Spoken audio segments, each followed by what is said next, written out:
Olá, amigos da Poletron, sejam bem-vindos ao nosso canal. Eu sou o professor Poleto e no vídeo de hoje nós vamos falar sobre DPS. Você vai aprender para que serve, como funciona e qual a forma que você instala ele lá na sua instalação. E vai ver o que a norma diz sobre DPS. Vem comigo. Nós vamos falar para vocês hoje o que é DPS, dispositivo de proteção contra surto. Mas antes eu tenho que te dar um alerta. Você que é eletricista, você é o senhor da sua instalação. Você deve conhecer a instalação que você vai fazer alguma coisa, ou vai instalar ela desde o início, ou vai fazer alguma manutenção, trocar algum circuito, aumentar um circuito. Você é que deve conhecer a instalação para saber o que pode colocar naquela instalação, o que deve ser colocado na instalação. É por isso que você tem que estar sempre de olho na NBR 5410, tá? E sobre DPS, a 5410 não diz que o DPS é obrigatório. Então ela fala que é obrigatório no DR. Ela diz lá na norma, é obrigatório o dispositivo DR em áreas molhadas, tá ok? Sobre o DPS ela não diz obrigação nenhuma, tá bom? E você que quer proteger o patrimônio e as pessoas, tem que saber qual o equipamento que vai ser usado na sua instalação. Por isso, busque informações em locais corretos. Nem sempre vídeos muito curtos vai poder explicar o conceito direito para você desenvolver a tarefa de forma correta. Às vezes um vídeo um pouquinho mais longo é necessário que você veja para poder entender todo o conceito, tá bom? Lembre-se, em eletricidade, nem sempre o mais fácil é o mais correto. Tome cuidado, tá? Você, como é o senhor da instalação, você tem que saber tudo isso. Você tem que saber o que é, para que serve, como funciona, o que acontece quando ele atua, como deve ser instalado, o que diz a norma e por que tem que aterrar. Nós vamos discutir esse item por item e você vai ficar craque em DPS. Qual que é a definição técnica? DPS é um dispositivo elétrico projetado para proteger equipamentos e instalações contra surtos de tensão transitórios. O que é um surto? Nós vamos ver a definição. Só lembrando você, quando um chuveiro liga e desliga, ele pode enviar um surto para aquele circuito, tá? Então, entenda mais ou menos o que é surto. Vamos lá. Qual que é a característica de um surto elétrico? Ele é extremamente rápido, microsegundo, milissegundo, extremamente rápido. As tensões que pode chegar a ser até 6.000 volts numa instalação residencial. Numa indústria, então, isso daí pode ir a mais de 6.000 volts, tá bom? Qual que é as principais causas de um surto elétrico? Presta atenção, quais as causas do surto elétrico? Pode ser uma descarga atmosférica, um raio que caia na edificação, ou um raio que caia lá na linha que traz a transmissão, que traz a energia elétrica para aquela instalação. Então, esses dois lugares. Chaveamento de cargas. Como eu te falei, chuveiro ligando e desligando, ele joga surto na linha. Presta atenção. Falhas na rede elétrica. Todo chaveamento, quando queima um Mateus na rua, ele pode ocasionar um surto na rede. Toma cuidado. E descargas eletrostáticas. Descarga eletrostática é um negócio de frição que você do nada pode tomar um choque. E do nada, essa carga eletrostática ela pode ir para os aparelhos sensíveis e pode queimar os aparelhos. Qual que é o efeito de um surto elétrico? Ele pode chegar desde queimar aparelhos eletrônicos até a degradação de cabos. Tenha certeza disso. Um surto elétrico ele pode deteriorar o cabo e você ter a necessidade de poder trocar o cabo elétrico. E como que funciona o surto elétrico na minha instalação? Olha o gráfico. No gráfico a gente vê que no início do surto ele tem uma tensão bastante alta, né? E ao longo, né, ele vai se dissipando ao longo da instalação. O caminho que ele leva é assim, ele começa muito alto e vai diminuindo. Isso é importante você saber, para você saber que tipo de DPS você vai instalar. Classe 1, classe 2 ou classe 3. E aonde que eu vou colocar na minha instalação, tá bom? Então vamos lá. ele é projetado para desviar esse surto de tensão. Então, quando a tensão chega num valor que é perigoso para o meu aparelho, ele vai poder desviar essa tensão da minha rede. E como que ele funciona? Ele funciona assim, ele tem um varistor, que é esse elemento azul aqui, que funciona como com a variação da tensão. Então o varistor varia a resistência. Conforme aumenta a resistência, ele diminui a resistência ômica. Então, dependendo do surto, se ele for muito alto, a resistência ômica pode cair tanto que vai acontecer o quê? Desse polo onde está o surto, ele pode permitir que ele escoe para o terra. Tá vendo um terra aqui? Então, o varistor é uma chavinha que vai deixando o que excede a tensão prejudicial ir para o terra. Só que essa tensão, ela pode ser tão alta que esse componente aqui, ele vai danificar. Então, a gente vai falar que ele vai chegar no seu limite, ele vai transbordar a resistência que ele faz para poder isolar, né, a parte de tensão do terra. Então, o que ele faz? Ele provoca um curto-circuito. Outra informação importante para você fazer. Ele pode chegar a provocar um curto-circuito. Se eu provocar um curto-circuito, o que tem que acontecer no meu circuito? Isso, desligar o disjuntor. Então é importante que você saiba isso. E aonde eu vou instalar ele? Eu vou instalar ele aonde for possível desligar a energia daquele circuito para poder proteger contra esse surto. Os DPS têm 3 classes, classe 1, 2 e 3, dependendo da capacidade de surto, direto ou indireto. E aí a norma fala lá na NBR 5410, que você tem que conhecer a instalação para saber o que acontece naquela instalação para você colocar o dispositivo correto, tá? Mas antes disso, deixa eu falar uma coisinha para você. Ele tem que ter uma tensão de operação, tá bom? 175 volts para você proteger o circuito 127 entre fase e terra, tá? E neutro e terra. Então você vai ter que saber onde que você vai ligar entre o fase e o terra. E onde vai estar esse fase? Vai estar abaixo de um disjuntor? Você tem que prestar atenção nisso para você poder fazer a coisa. E a tensão máxima de operação contínua. Por que ele usa tensão contínua se a minha instalação é corrente alternada? É porque quando você fala em corrente contínua, a potência máxima é instantânea, né? Na corrente alternada, ela tem um gráfico, ela vai crescendo, chega ao máximo, diminui, chega no zero, muda de sentido e assim sucessivamente. A tensão contínua não, quando ela aparece, ela já aparece no máximo. Então é a partir desse parâmetro que é calculado a tensão máxima de operação. Nós temos a corrente de impulso suportável, que é essa variação de tensão. Então eu vou variar, ele pode variar até 175 volts. Se eu variar nesse 175 volts, ele não vai fazer com que aquele varistor conduza. Então não vai ter nenhum problema. Se ele variar acima desse valor, ele tem que conduzir o que excede para o terra, para não entrar na minha instalação o surto. E ele tem a indicação de status, de remota ou visual. Geralmente, a maioria dos casos, ele tem uma bandeirinha verde, que quando você chegar lá, se ele estiver vermelho, ele já está saturado, você não pode mais usar ele. E provavelmente ele vai estar desligando algum disjuntor, por ele estar saturado. Então, às vezes, um disjuntor que não está permanecendo armado, pode ser que tenha um DPS ligado e ele já esteja saturado, tá bom?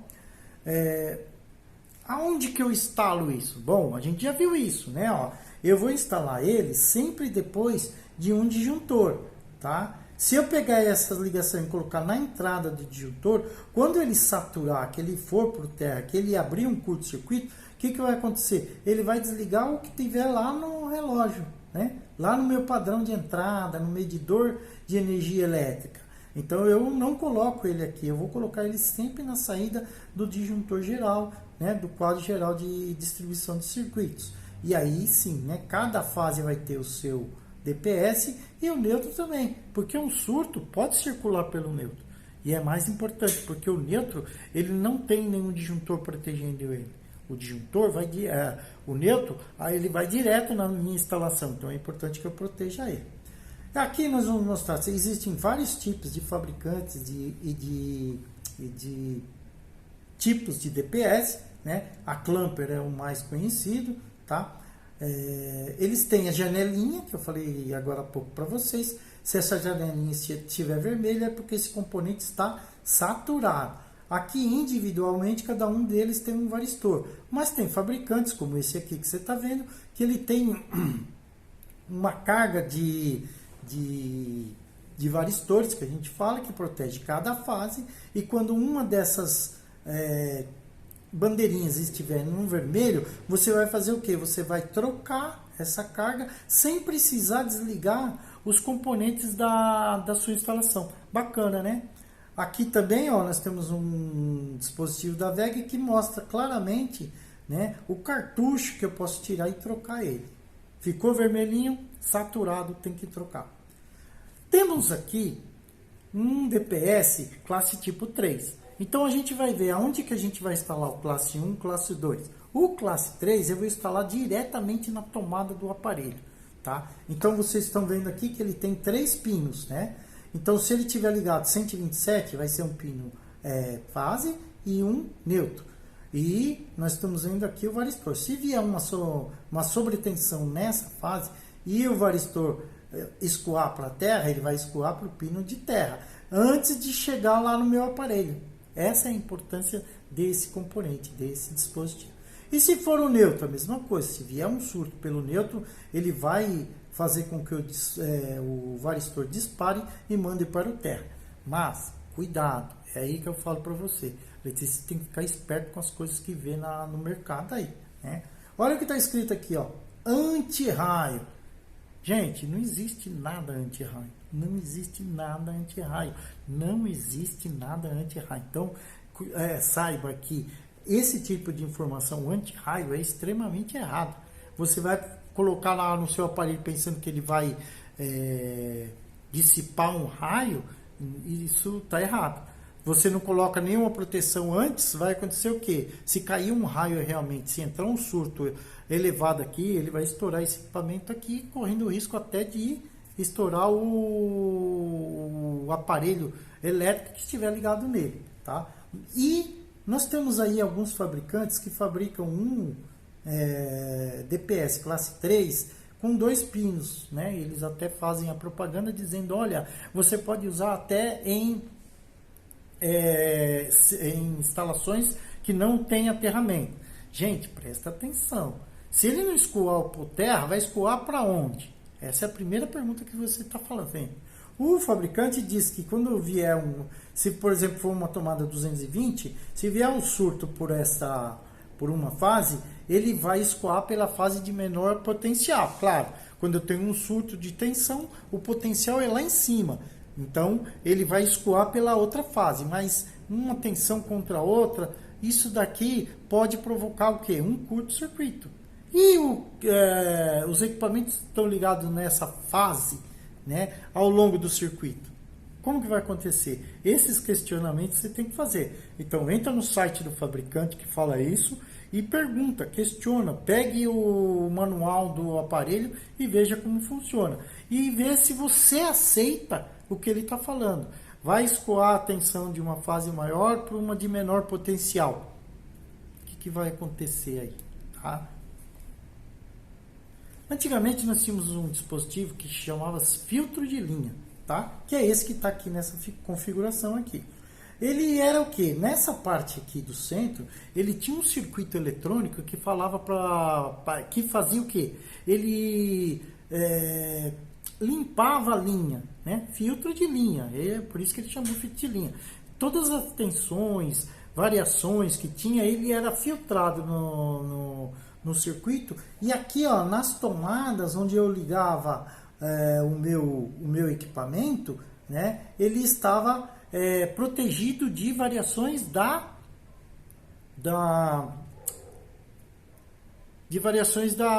rede, né? Pico de tensão, queda de tensão, ruído, harmônica, um monte de coisa. Ele dava uma segurada nele. Com o advento desse negócio o uso, né, dos componentes de alta performance para DPS, classe 3, eles configuraram um filtro de linha como um DPS classe 3, que ele vai fazer aquilo. Quando vier o surto pela fase, ele vai descarregar para o terra. Então é importante que a instalação de sua residência tenha o terra. Eu vou ter que usar um desse aqui de 3 pinos, tá ok? O que diz a norma? A norma ela começa a falar de sobretensão lá no capítulo 4. Então ela fala assim, ó, você tem que fazer proteção contra a sobretensão. As pessoas e os animais, bens, devem ser protegidos contra as consequências prejudiciais de ocorrências que possam resultar em sobretensões, como faltas entre partes vivas de circuitos sob diferentes tensões, fenômenos atmosféricos e manobras, que é o que eu falei para você. O DPS ele protege contra raio, né? Contra descargas atmosféricas, seja na própria instalação ou na rede de alimentação, seja por manobras de equipamento, abertura e fechamento de chaves na rede, o próprio chuveiro ligando e desligando, máquina de lavar, teu vizinho usando uma máquina de solda, ligando e desligando, ele vai jogando surtos na rede, tá? Então, você tem que saber que a norma diz, olha, você tem que usar esse dispositivo. Depois, lá no capítulo 5, ele diz que você tem que prover a proteção de sobretensões transitórias com os meios indicados no seguinte caso. Quando que eu vou usar o DPS? É aqui que nós vamos falar. Na situação aqui, ó, AQ2. Quando lá na AQ2, o que é o AQ2 na 5410? Ele vai falar assim, em locais que tenha mais de 25 raios ou trovoadas durante o ano. No Brasil, só uma faixa do Nordeste, uma faixa de areia próxima à praia, tem esse índice menor que 25. Em todo o território nacional, existe maior que 25 dias de raios ou trovoadas. Então, e tem locais que é centenas de vezes maior, tá? Então, nesses lugares, eu tenho que usar o DPS, tá bom? No caso, é o DPS classe 2 para proteger desse AQ2 aí. Mas no próximo item, ele fala assim, ó, quando a instalação situar em regiões, condições e influências externas, AQ3. O que é isso daí? Quando a edificação que você está trabalhando, ela tiver SPDA, que é Sistemas de Proteção contra Descargas Atmosféricas. Então, se já tiver essa condição na instalação que você está trabalhando, você vai ter que ter, se você for instalar um DPS lá na linha aérea de chegada daquela instalação. É lá que você vai ter que pôr um DPS. E ele tem que ser como? De classe 1. Tá ok?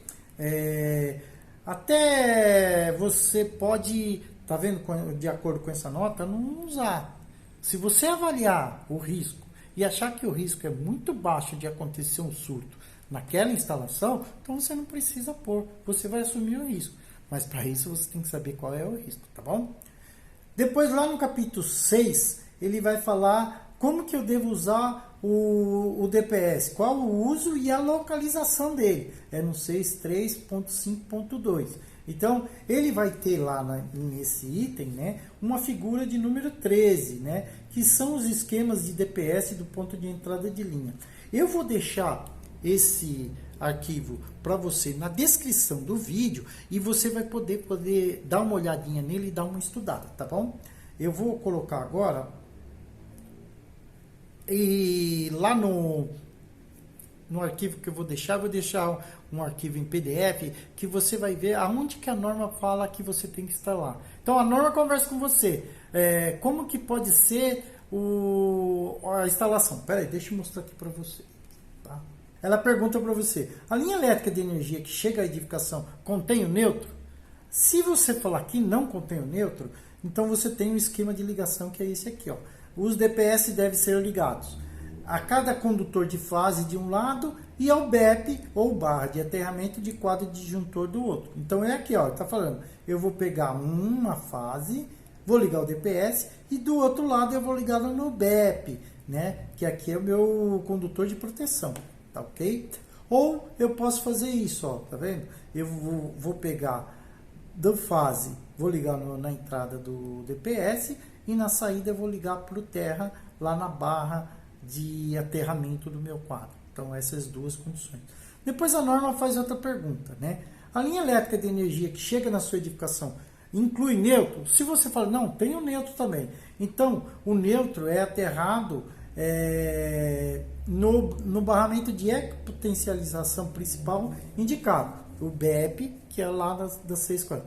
Se você falar, olha, ele tem o neutro e ele vai ser ligado no BEP, então eu vou para essa conexão aqui, ó. O DPS deve ser ligado a cada condutor de fase de um lado e ao BEP e barra do outro lado. Então eu ligo um fase igualzinho da outra forma, tá? Aqui, do outro lado, tá bom? E aqui eu vou ligar da mesma forma. Por quê? Não tem neutro nessa instalação. Aí ele faz a pergunta de novo. O neutro será aterrado no barramento de ecopotencialização principal da edificação? Geralmente ele é, tá? Então,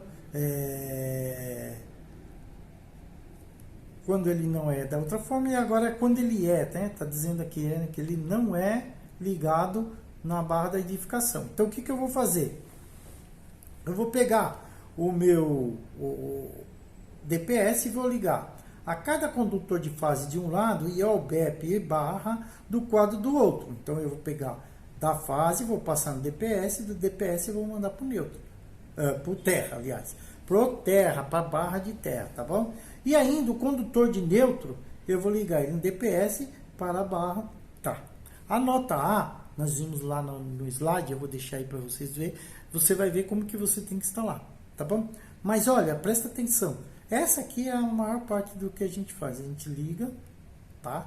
A cada fase e o neutro na barra de aterramento. Ou a última forma de ligação é dessa forma aqui, ó. Eu ligo todos os DPS na fase, tá? E tá faltando ligar aqui, tá, pessoal? Ó, cada fase eu vou pôr um DPS. E depois eu vou ligar no neutro e desse ponto de interligação eu vou ligar num outro DPS e vou ligar na barra de aterramento. Ah, como que eu ligo e coordeno esses DPS? Para isso, você vai ter que conversar com o fabricante daquele equipamento que você está usando. E aí você vai saber qual que é a coordenação mais correta, que é o fabricante que vai te dar essa indicação. Beleza? Então, você viu que existe a possibilidade de eu pôr terra, DPS ou não. Tá? E uma coisa que é muito importante dentro da sua instalação é a colocação do aterramento. Então dá uma lida nisso daí. Onde que eu tenho que pôr terra? A NBR 5410 ela dá muita ênfase ao aterramento. Às vezes o aterramento é mais importante do que um DPS, tá bom? Porque o do aterramento é que faz todos os dispositivos de segurança funcionarem. O DPS, o DR e até o disjuntor. Se eu tiver um terra bem feito, ele vai proteger a minha instalação como um todo. Então eu vou ligar lá, por exemplo, o fio da geladeira escapa e encosta na carcaça da geladeira. Isso daí a gente chama como uma corrente de falta. Ele vai bater na carcaça. Se eu pôr a mão naquela geladeira, eu posso tomar um choque. Se não tiver aterramento. Se tiver aterramento, o que vai acontecer? Na hora que o fio de fase bater na carcaça, ele vai provocar um curto-circuito e o desligamento do disjuntor. É para isso que serve. Ele tem que desarmar. Da mesma forma, se eu instalar um DPS, eu tenho que escoar para o terra. Eu não posso escorrer para outro tipo de condutor. Lembra lá aquele milagroso que eu uso sem terra?